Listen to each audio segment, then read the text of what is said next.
शहर जो कि हजारों साल पहले जमीन के नीचे दफन हो चुका है और अब पुरातात्विक खुदाई में एक के बाद एक काफी ऐतिहासिक जो तथ्य हैं वो सामने निकल कर आ रहे हैं। The Indus civilization. We try to understand the Indus Valley civilization which existed 7वीं सदी की बात है।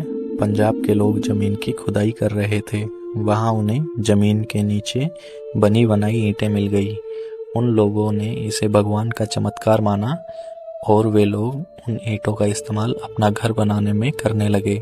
लेकिन उन लोगों को क्या पता था कि जिन ईंटों का इस्तेमाल वो कर रहे हैं वो ईंटें उन्हें अतीत के एक ऐसे दौर में ले जाएंगी जहां कभी हजारों साल पहले हम जैसे ही दूसरे लोग एक खुशहाल जिंदगी जीते थे।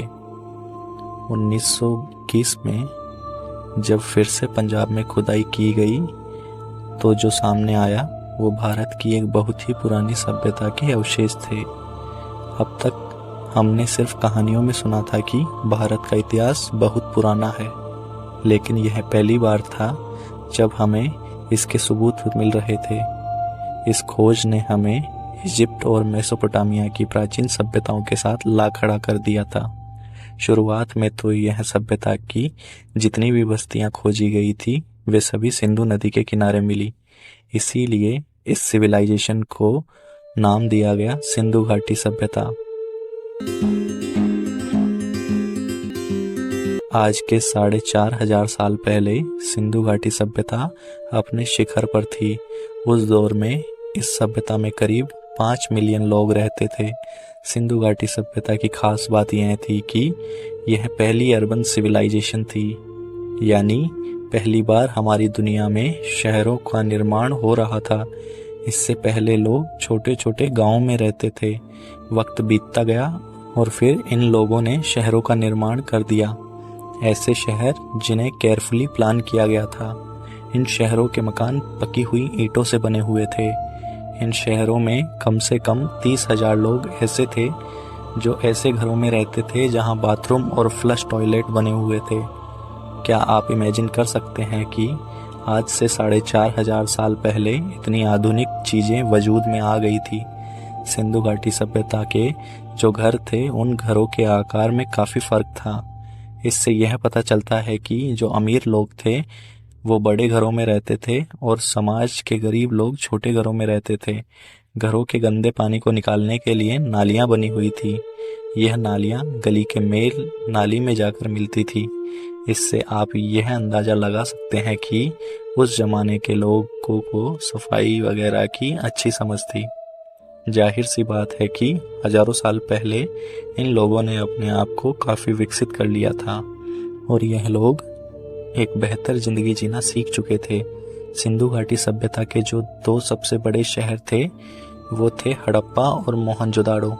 इस सभ्यता में जो गांवों के लोग होते थे वो पशुपालन और खेतीबाड़ी करते थे और शहर में रहने वाले लोग तो दूसरे देशों के साथ व्यापार तक करते थे। इन लोगों के समाज में कई तरह के पेशेवर लोग रहते थे, जैसे सुनार, मिट्टी के बर्तन बनाने वाले, लकड़ी का काम करने वाले लोग, कारीगर और ईंटें बनाने वाले पेशेवर लोग। सिंधु घाटी सभ्यता में खुदाई के दौरान औरतों की मूर्ति भारी मात्रा में मिली है।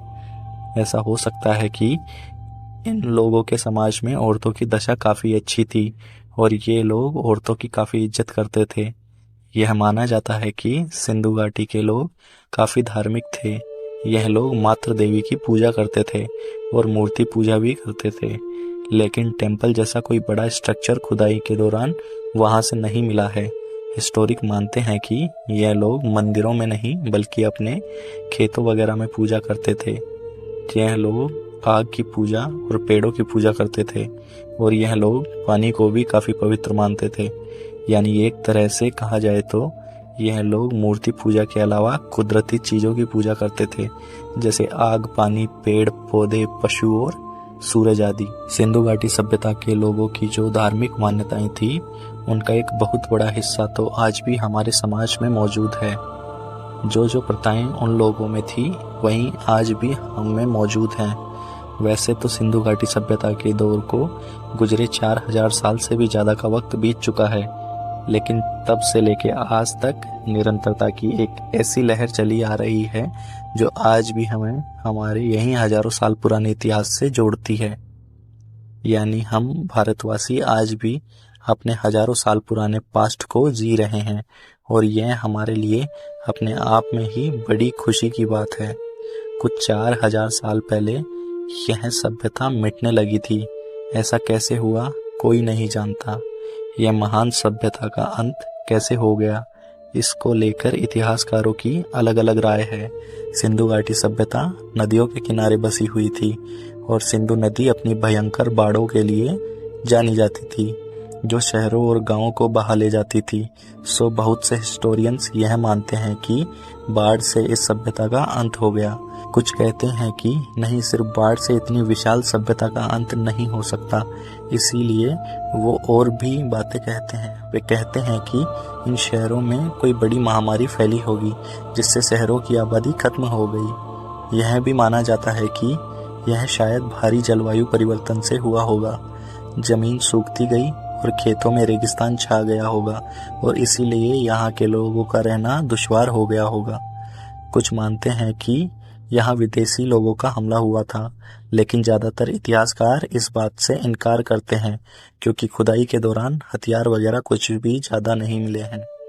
इतिहासकार मानते हैं कि यह सभ्यता अपने अंतिम दौर में बड़ी खुशहाल थी, तो फिर ऐसे में कैसे यह सभ्यता खत्म हो गई।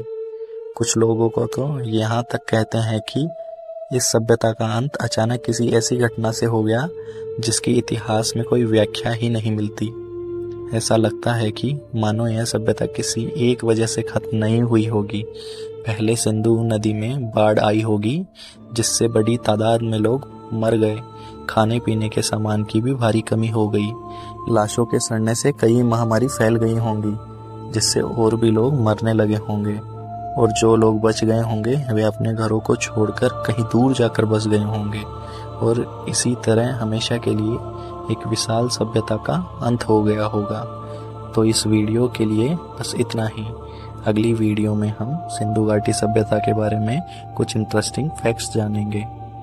अगर यह वीडियो आपको अच्छी लगी हो तो आप इसे लाइक और शेयर कर सकते हैं। ऐसे ही और भी वीडियोस देखने के लिए चैनल को सब्सक्राइब कर लीजिए। तो मिलते हैं अगले वीडियो में। धन्यवाद।